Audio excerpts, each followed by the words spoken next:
Hey everyone, welcome back. We're going through another episode of Breakthrough Innovation, and with us today is Patrick Petit, the Chief Product Officer at Venture Back and PMI Systems, joining us to share his insights on scaling innovation, aligning product strategy with market needs, and building high-growth teams in venture-backed environments. Patrick is a product and go-to-market leader with deep experience in launching, scaling, and optimizing tech-driven business.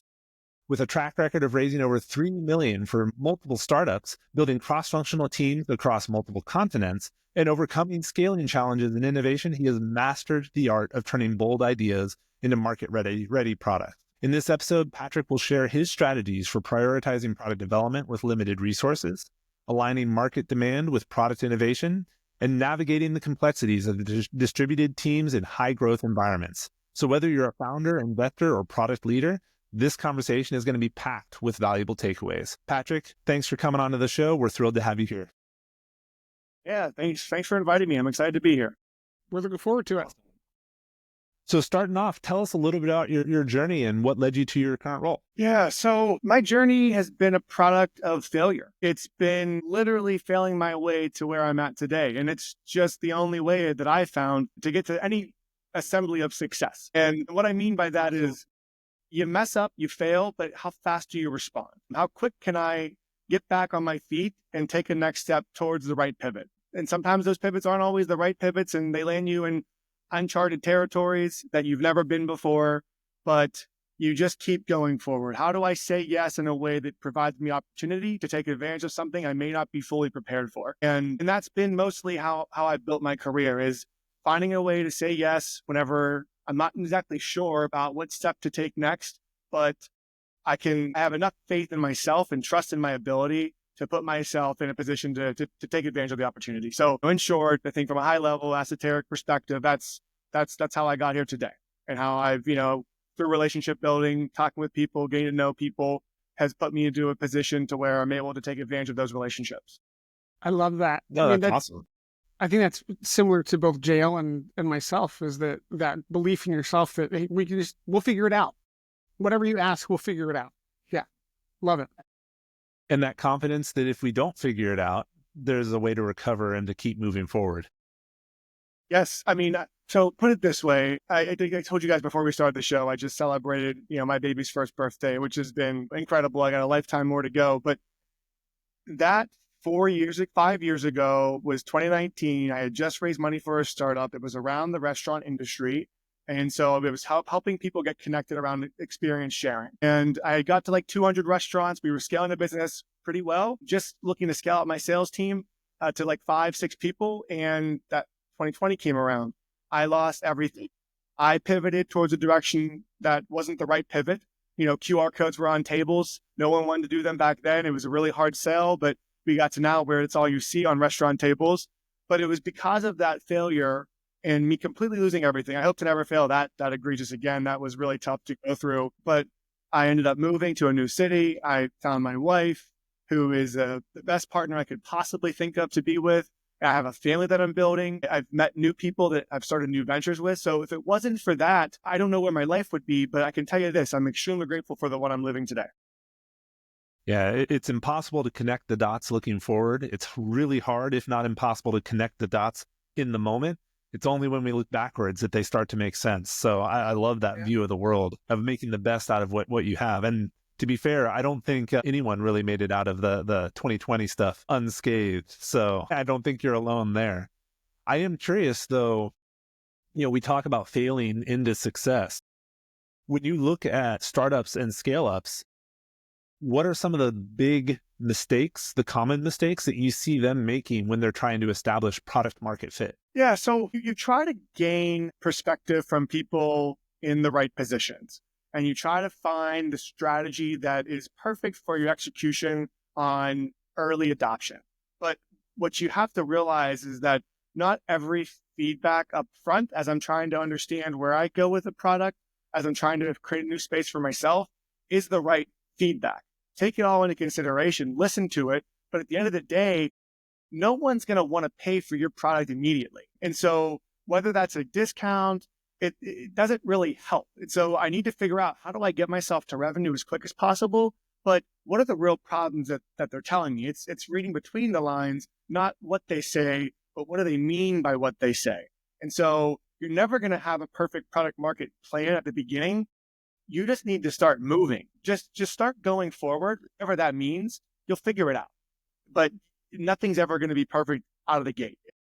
You're going to probably, I don't know, if you're 50% right, you're in a good spot.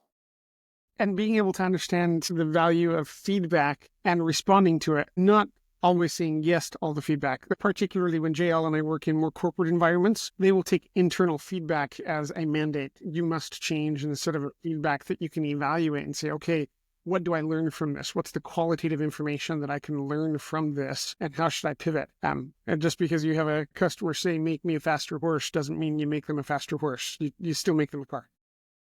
Exactly. Yeah. I mean, the NVIDIA story was perfect. He went against everybody who was telling, all of his customers said, I'm not going to pay for these expensive chips. It doesn't make sense. It's not what we need.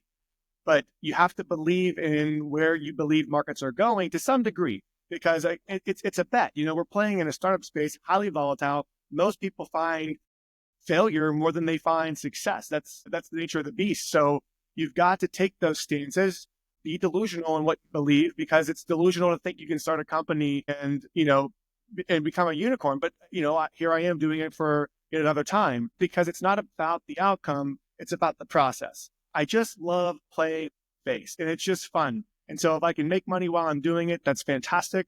If I can build a company that exits one day, it's even better. But I realize that my happiness can't be tied to the outcome. It's got to be tied to what I do on a day in and day out basis. And I couldn't have more gratitude for the life I get to live, people I get to work with, the problems I get to solve in this space of startups. It's just a blast. It's a lot of fun. I think we need a shirt, JL. Be delusional. We need a what? A shirt. Yeah. One of our favorite You've got to quotes. be. You've got to be. To think you can start a company is crazy. Like, whoever would think they could do it? Here we are. So there's a quote that we've shared before, but I think it's worth bringing it up, from George Bernard Shaw, and I'm going to butcher it a little bit, but he said that the reasonable man looks at the world and adapts himself to the world, and the unreasonable man looks at the world and persists in changing the world to meet his own needs. Therefore, all change is because of the unreasonable man. It's the ones that are, quote, delusional who change the world because they refuse to believe the status quo. That's right. That's right. Yeah. And I think there's a lot of power in the idea of love the process, because if you don't, you're going to be miserable trying to make it to success. And if you're miserable, success becomes infinitely harder to chase down. Mm-hmm. Yeah. I mean, so my founder, Frederick, he always talks about it. You don't get what you want, you get what you are. And so for us, that to me makes a ton of sense. Is you're constantly going to get who you are, not what you want. And that's where you find that pivot, that caveat between where reality is and where you want to go. I love that. I am curious, when we're thinking about all of this, obviously every decision we make is surrounded by constraints. Failure is always a risk.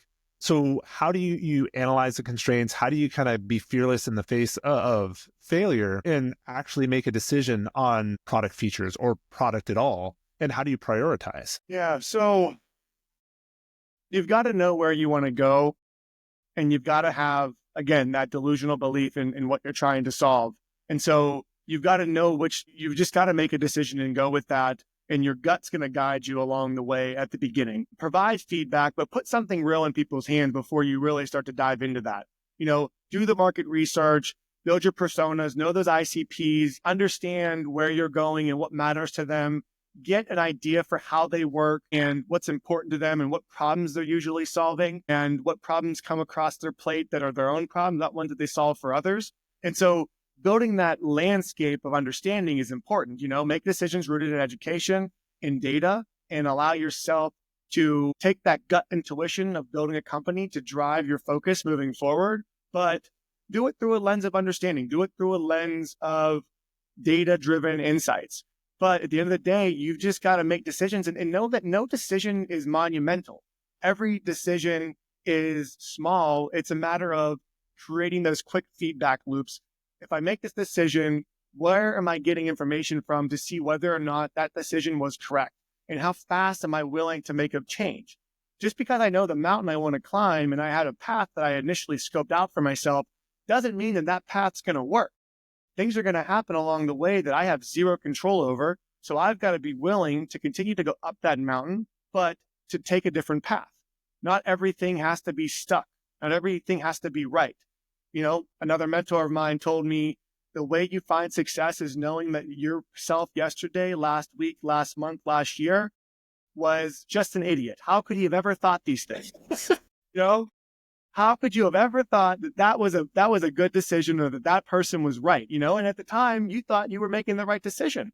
You thought that you understood things, but you have to be willing to be wrong in order to get to a position to where you can, in this space, create revenue. Because the goal here is not to create a hobby, but to create revenue to build a business. That's my goal. And so it doesn't matter whether or not I'm right or you're right or anyone's right. I just want to get to whatever is right. And for me, that milestone benchmark is tied to revenue.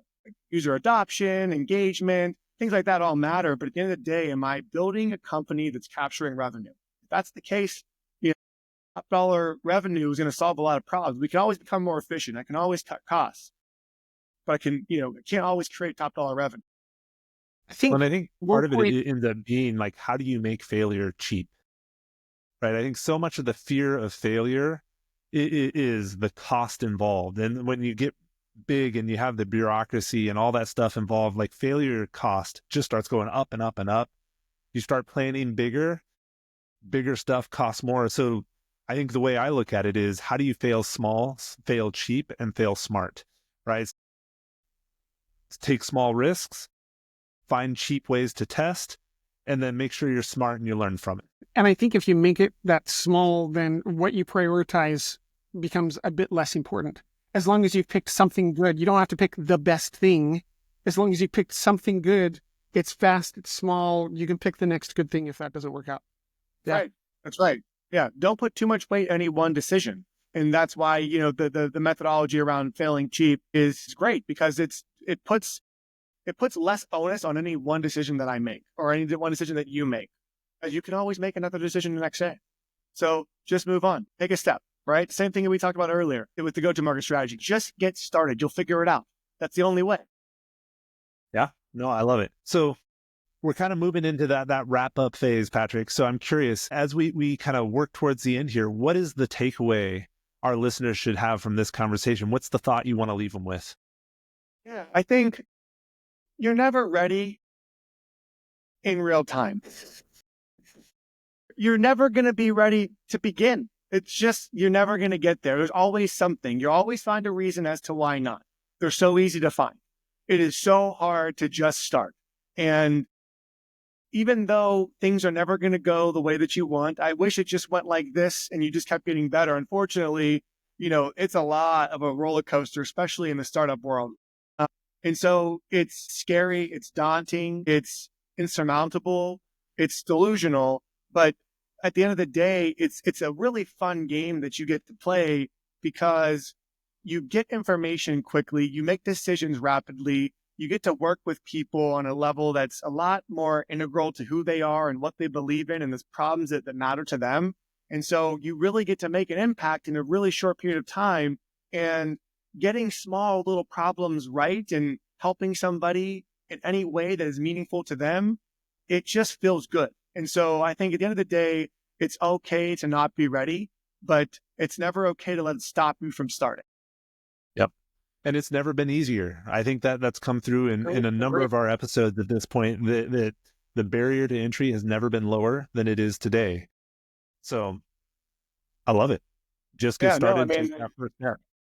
Yeah, the tools at our fingertips. I mean, I work every day with ChatGPT. It is truly like one of my co-pilots. I don't ask it to do the work for me, but I ask it to fill in the gaps as I'm thinking through a problem. What didn't I think of? Here's what I'm trying to solve for. Here's what I've gotten to so far. Is there anything I've missed? What question would you ask me to get more information to help me formalize this? And then sure, after I figure out what I want to do, it puts it in a better structure than what I could.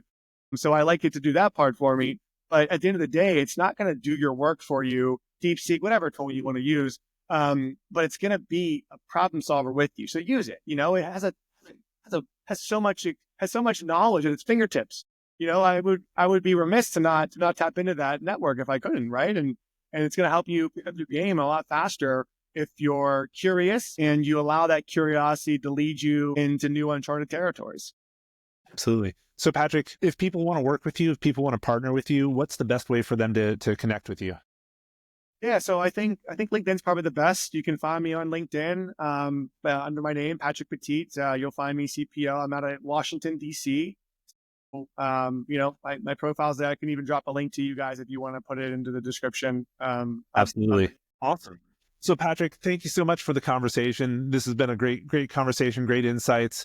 For everyone else who's made it all the way to the end with us, I want to thank you as well. And I want to make sure everyone takes a moment.